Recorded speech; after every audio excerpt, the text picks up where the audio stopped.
My name's Wendell, and I like to do Korean monitor reviews, among quite a lot of other things. This is the Mbest 27 QHD 165Hz Gaming Edition monitor. You probably knew that already from the thumbnail or the link or any number of other things. 2560 by 1440, that's the resolution. It's 27-inch diagonal. It's Mbest.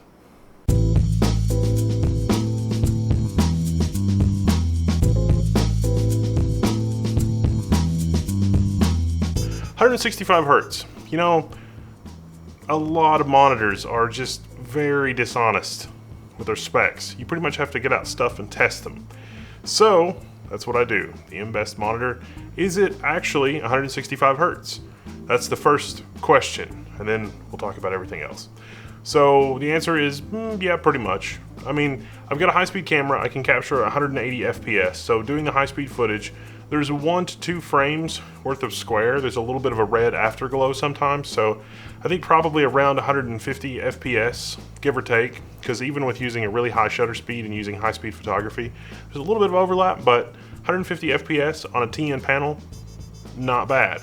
Not bad at all. So if you're looking for a panel that has low input latency, you need to test that a different way. So we got a Leo Bodnar Latency Tester, and by default the Leo Bodnar runs at 60 Hz, which means that it takes 16 milliseconds to draw from the top of the screen to the bottom of the screen. A lot of people don't understand that. It's like, you know, what's the refresh rate of the display? When it's 60 Hz, it literally takes 1/60th of a second to draw the frame. So it takes 16 milliseconds starting from the top of the monitor to go to the bottom of the monitor. And if you measure the latency to like the middle of the monitor, it's going to be about half 16 milliseconds on this particular monitor because it has a low input latency.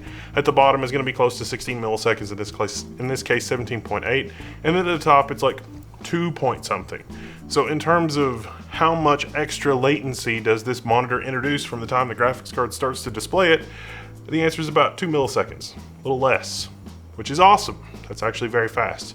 TVs and stuff are typically running at like the 30 to 60 millisecond range.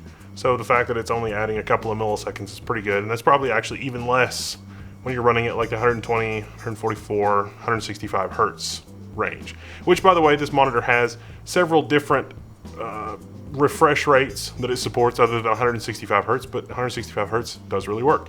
Now, out of the box, FreeSync. You want to turn FreeSync on. It was off on mine for some reason, but Overdriver was on. And so Overdriver will lower your latency a little bit more, which is pretty cool.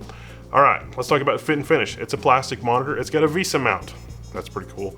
It's got a metal stand in the case. There's no height adjustment. It's pretty basic. The monitor has built-in speakers, but you should pretend that it doesn't because they're pretty crappy.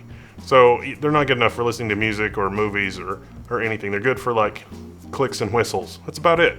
So if you want an inexpensive monitor, an under $300 US monitor that can do 165 Hertz and is pretty good for gaming. It's got DisplayPort in, HDMI in, and DVI. You're going to want to use the DisplayPort interface because it's a little bit better. You can use the HDMI in a pinch, but DisplayPort is what you want. Yeah, this is a pretty good gaming monitor. Now, in terms of color accuracy, color reproduction, this is a TN panel. You can't expect much. As you change your viewing angle, the colors will shift. Although I will say that from the left to right, the color shift isn't as bad as I've seen on TN panels, but from top to bottom, it is. So if you've got a lot of monitors, you're using this as a secondary monitor, maybe a second row of monitors, probably not gonna wanna use it on the second row because of the color shift. But if you've got 2 monitors side by side, the color shift's not gonna be as bad as it could be on a TN panel. This is a later generation TN panel, so it's not as bad as it could be, but TN panel, but also inexpensive. So it all goes back to the inexpensive, you know. It's like, I need a monitor that's 165 Hertz and doesn't cost $600. It's got an external power brick in the box, and there's an audio cable, a DVI cable, and a power cable. That's it. That's all you get. In terms of packing, it is double boxed with nice heavy foam, so shipping damage, I would say, is unlikely. Sometimes I see monitors that are packed questionably from Korea, but this one's basically okay. There's not really much else to say about this monitor other than it basically does what it says. I've seen 165 Hertz monitors that weren't really 120 Hertz in real life. This one's probably around 150, give or take.